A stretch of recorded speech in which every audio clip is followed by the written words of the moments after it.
All right, now let's talk about vanity cabinets. The first thing you're going to want to do is measure what you have to see what kind of size you need. First up, measure the width of your cabinet. Now make sure you are measuring the actual cabinet and not any trim pieces on the side. If you see a seam, just measure the actual cabinet, not the trim pieces.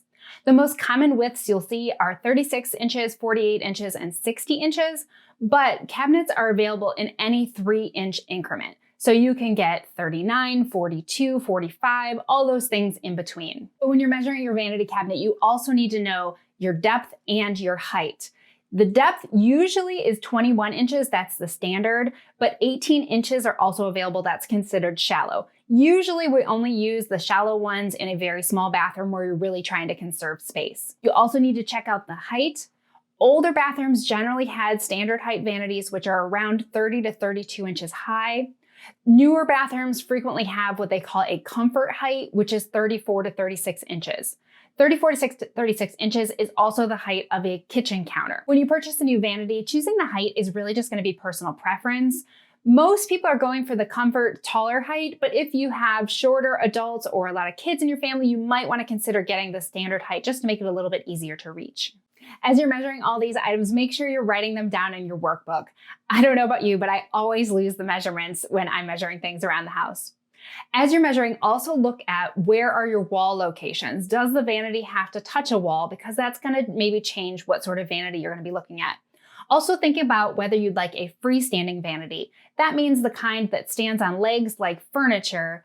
The freestanding vanities are nice because they make the room look bigger because you can see under it. But you do have to think about you're going to have to clean under them, which not everybody is real excited about doing. So when you're ready to shop for a vanity, let's talk about some of the other things you're going to see. With the cabinet doors, you might notice some difference between full overlay and partial overlay. Full overlay means that you can't see any of the front of the cabinet. The doors cover it all the way.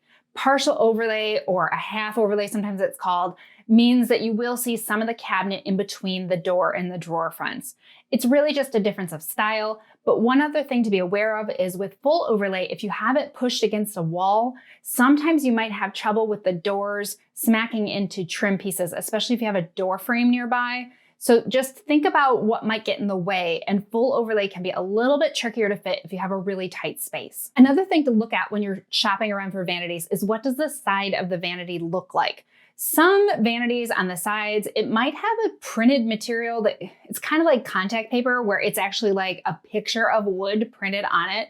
And those can really not look nice over time. They tend to look fine when they're brand new, but then when the real wood on the front of the cabinet fades or changes color, the side doesn't change color. Also, they're really easy to get messed up over time. So just think about what the size looks like. You also might want to know what the side material is as far as can you drill into it. If it's real plywood, you can drill into it if you want to mount your toilet paper holder on the side of it. Another thing to be thinking about what you would like is how many drawers do you want and where do you want the location of your drawers? Maybe you don't want the drawers on the side towards the door to the bathroom.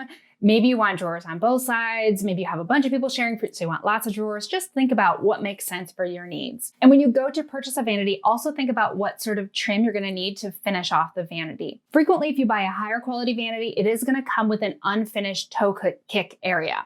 So unless you're going to put tile or flooring material on the toe kick, you're probably going to want to buy that trim piece to cover the toe kick with a matching piece of wood. Also, you may need a filler piece. Again, if your vanity is going to touch the wall, you may want to add in a filler piece on the side to pull it away from the wall so that you're not smacking into the wall or any door frame trim. Also, if you find yourself in need of trim pieces, the home improvement stores do carry a lot of in-stock trim pieces, and they may not be the same brand as your vanity, but odds are you're going to find a color that's going to match close enough. We definitely had that happen when we got our Craigslist vanity. We were able to go to Home Depot and find trim pieces that matched well enough you would never know the difference. If you need to buy and install hardware for your cabinet, consider getting a jig. They're a little device that lines things up so that you can drill right in the right place to get those knobs lined up exactly. It's a pretty inexpensive tool that is totally worth it if you're putting hardware on anything. Now there's the question of where do you buy a vanity cabinet?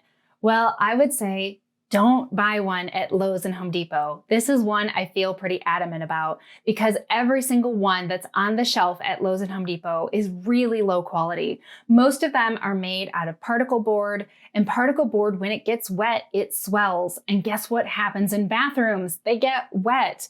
And they really just fall apart very quickly over time, especially if they're in a high-use bathroom. I would say if you're going to put it in a bathroom that's really rarely used, like a basement bathroom, go ahead and get an off-the-shelf vanity from Lowe's and Home Depot.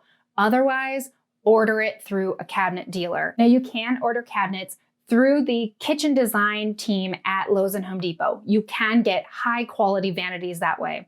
But you can also check out your local kitchen and bath showroom. That's where they're going to sell cabinets. And they are fine working with DIYers. Oftentimes they'll offer delivery to your home, or you could even pick it up in your truck or SUV. Don't be afraid to go in there as a DIYer and ask about ordering a vanity. You will be surprised that they'll cost maybe a little bit more than the off-the-shelf ones at Lowe's and Home Depot, but the quality is off the charts better. We're talking about quality of 1 or 2 at Home Depot versus 4 or 5 at those cabinet places. And you're going to be so much happier down the road if you get a high quality vanity cabinet. Now, since a vanity cabinet tends to be one of the biggest ticket items in a bathroom remodel, you might not replace yours. And painting them is absolutely a good option. There are a million YouTube videos out there that'll teach you how to paint a vanity cabinet. And if you have a decent quality one that's nice and sturdy, you can definitely freshen it up with some paint and some new hardware.